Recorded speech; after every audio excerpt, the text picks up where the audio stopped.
Hey there, Blaise here, and today I'd like to rant about traffic lights. Traffic lights are great for those high traffic roads, particularly during peak hour. This is due to what I call the Slinky, or I don't know how to drive effect. When a light goes green, there is a long line of cars. The first person has to notice that it is green. Then they have to check if they can actually go. But they will grab out their phone or start applying their makeup or start eating their burger. Light will go green, you're waiting for like 3 seconds, about to honk, and they're like, oh, I guess I'll just go now. This slinky effect can add up, and sometimes in a short traffic light, only a few cars get through. That could be a few minutes added to someone's drive because someone wasn't paying attention.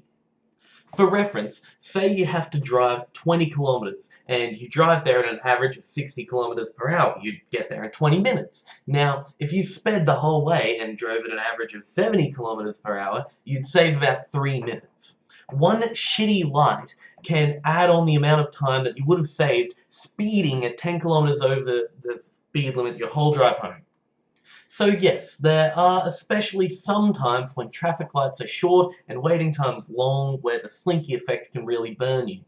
Thankfully, traffic lights are usually programmed somewhat cleverly. You usually can justify waiting 3 minutes if there's a constant stream of traffic from the main road and you're coming from the side road. That's where traffic lights shine. The slinky effect is weakened over time, you see, so when a light is active for a full minute or two, you can get many more cars through.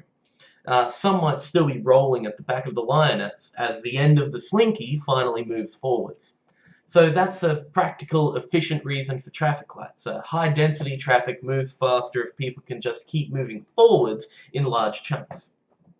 Unfortunately, if a city doesn't plan its lights well, say in Brisbane, you can end up with little airlocks where you have badly timed green and red lights allowing some people through and cutting others off, and sometimes just completely preventing movement from side streets during the whole 10-second green. We got there. My major gripe with traffic lights is that we program them badly, in general. This is usually okay if there aren't too many on a high traffic road too close to each other, or if their programming is linked between them. We actually had a bid in Brisbane a long time ago to enable such a system. The theory was that we could empty out the city's traffic in 20 minutes if we spent some tens of millions of dollars on programming them. But we didn't, obviously.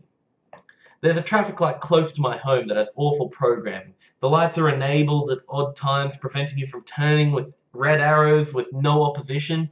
With the amount of time I've spent thinking about traffic lights, I've actually wanted to make a simulation of sorts. I'll let you know if I make one of those.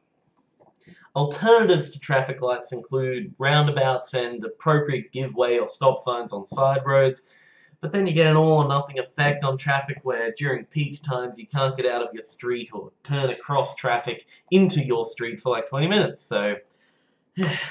But we've moved on into the high-density traffic era now, where we do need traffic lights, especially given the amount of generally bad decision-making by drivers as it is, without including when can I go through this intersection on this list.